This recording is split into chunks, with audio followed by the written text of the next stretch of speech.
पश्चिम बंगाल में तृणमूल कांग्रेस का तंबू जनता ने उखाड़ कर फेंक दिया है। ममता दीदी का कुराज्य, नागरिकों पर अन्याय और लांगुल चालन की नीति, इसको जनता ने नकार दिया। माननीय नरेंद्र मोदी जी के नेतृत्व में अभूतपूर्व यश ये पश्चिम बंगाल में मिला है। स्पष्ट दिखाई दे रहा है असम में फिर एक बार भारतीय जनता पार्टी की सरकार बड़ा मैंडेट लेकर माननीय नरेंद्र मोदी जी के नेतृत्व पर विश्वास दर्शक इस प्रकार का निर्णय आ रहा है। हमारे मुख्यमंत्री हेमंत, इन्होंने किया हुआ कार्य ये भी स्पष्ट रूप से दिखाई दे रहा है, उसको समर्थन दिखाई दे रहा है। पौंडेचेरी में भी जो रुझान सामने आए हैं, फिर एक बार एनडीए और विरोधी दल नामोहरम ये एनडीए के नेतृत्व पर, माननीय मोदी जी के नेतृत्व पर भरोसा पौंडेचेरी में भी दिखाई दे रहा है। और केरला का भी रिजल्ट सामने आ रहा है। भारतीय जनता पार्टी वोटों में बढ़ रही है, भारतीय जनता पार्टी के आंकड़े भी बढ़ रहे हैं। ये चित्र आगे आगे स्पष्ट होगा। तमिलनाडु में भी डीएमके का परास्त होना अब स्पष्ट हो चुका है। पूरे देश में भारतीय जनता पार्टी, माननीय नरेंद्र मोदी जी का नेतृत्व और एनडीए, इसका जल्लोष दिखाई पड़ रहा है। मैं सभी मतदाताओं का धन्यवाद करूंगा।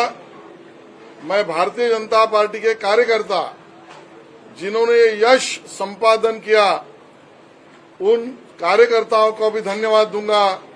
और विशेष रूप से केरला और पश्चिम बंगाल में हमारे कार्यकर्ताओं ने बहुत प्रतिकूल परिस्थिति में, इतनी समस्याएं थी, जान की बाजी लगाकर, मैं फिर एक बार कहता हूं, जान की बाजी लगाकर पश्चिम बंगाल में और केरला में हमारे कार्यकर्ताओं ने एक दृढ़ संकल्प किया, कईयों का बलिदान हुआ और फिर भी उनके प्रांत की जनता के प्रति और पार्टी के प्रति कमिटमेंट स्पष्ट दिखाई दिया।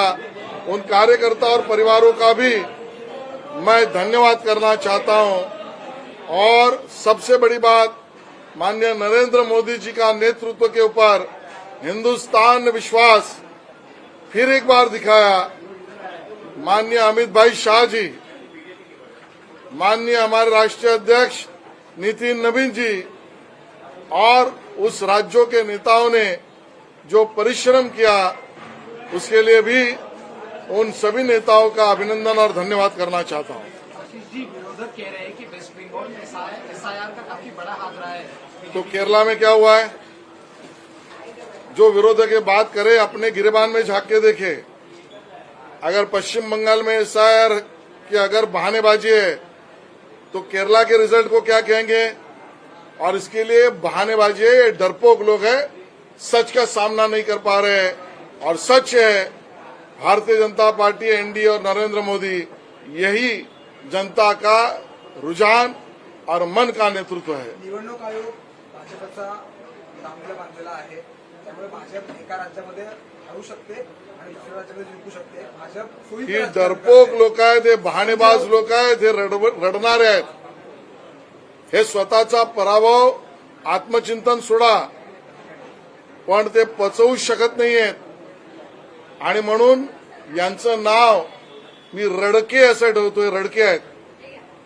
काही ना काही बहाणेबाजीने रडकेपणा करणं यापेक्षा दुसरं काही नाही। थोडी जरी अक्कल असेल तर आत्मचिंतन त्यांनी करावं।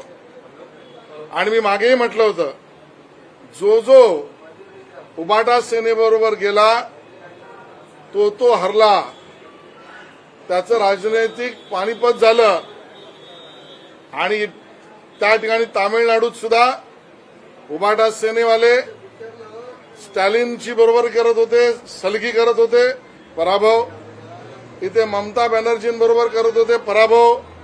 त्यामुळे जो जो उबाटा सेनेबरोबर गेला तो पराभूत झाला, हे स्पष्ट चित्र आहे। आशिष जी, आपण महाराष्ट्राची निवडणूक झाली, आता या निवडणुकीत आपल्या पक्षाला यश मिळते, पण विरोधक कुठेतरी ते मान्य करत नाहीत. सारखं त्यांच्याकडून सांगण्यात आहे की यंत्रणांचा वापर. सकाळी सूर्य निघाला मला नाही दिसला, संध्याकाळी चंद्र निघाला मला नाही दिसला, रात्रीचे तारे लुकलुकले मी नाही पाहिले. त्याला उत्तर काहीच देता येऊ शकत नाही. ती डोळ्यावरची पट्टीच आहे असंच म्हणता येईल. मला महाराष्ट्रात सुद्धा ज्या 2 पोटनिवडणुकांचे निकाल समोर येत आहेत त्यातही मोठं यश हे महायुतीला, भारतीय जनता पार्टीला दिसतंय. माननीय देवेंद्र फडणवीसजींनी ज्या विकासाचं राजकारण त्या ठिकाणी केलं, जनतेचा आशीर्वाद देवेंद्रजी, एकनाथ शिंदेजी, सुनेत्राताई पवार या सरकार आणि नेतृत्वाच्या मागे स्पष्ट दिसतोय, हे त्या ठिकाणी उल्लेख करायचा आहे. ममता बॅनर्जी म्हणतात अजूनही काउंटिंग सुरू आहे. निकाल जेव्हा शेवटचे येतील तेव्हा त्याचा निकाल बदलला असेल, तुम्हाला काय वाटतं? बघा, त्यांना काय बोलायचं बोलू द्या. निकाल समोर काय सांगतात ते मी सांगतोय. आणि त्यामुळे ज्यांनी डोळ्यावर पट्टी बांधली आहेत त्यांना रस्ते सगळे काळोखातलेच दिसतील. सर, तमिलनाडु में एक सरप्राइजिंग विक्ट्री नजर आई है टीवीके के लिए. आप कैसे देखते हो आप कि आप उनको देखिए, मैं इसके ऊपर विश्लेषण नहीं कर सकता, लेकिन स्टैलिन और उनके पार्टी को लोगों ने नकारा है. इसका मतलब स्पष्ट है, जो भी जनता हित में काम नहीं करेगा जनता उसको नकारेगी. आसाममध्ये पण खूप मोठं यश आपल्याला प्राप्त होतंय. हेमंत बिस्वा शर्मा यांच्या नेतृत्वामध्ये कशा प्रकारे त्या देखील निवडणुकीकडे आपण मी मगाशी म्हटलं की आसामच्या जनतेने पुन्हा एकदा आम्हाला यश, आशीर्वाद आणि सेवेची संधी दिली. हे माननीय नरेंद्र मोदीजींच्या नेतृत्वावरचं शिक्कामोर्तब आहे. आणि आमचे मुख्यमंत्री हेमंतदा आणि आमचे सर्व कार्यकर्ते, पदाधिकारी यांनी केलेल्या कार्याला पोच पावती असं मी त्या ठिकाणी म्हणेन. धन्यवाद.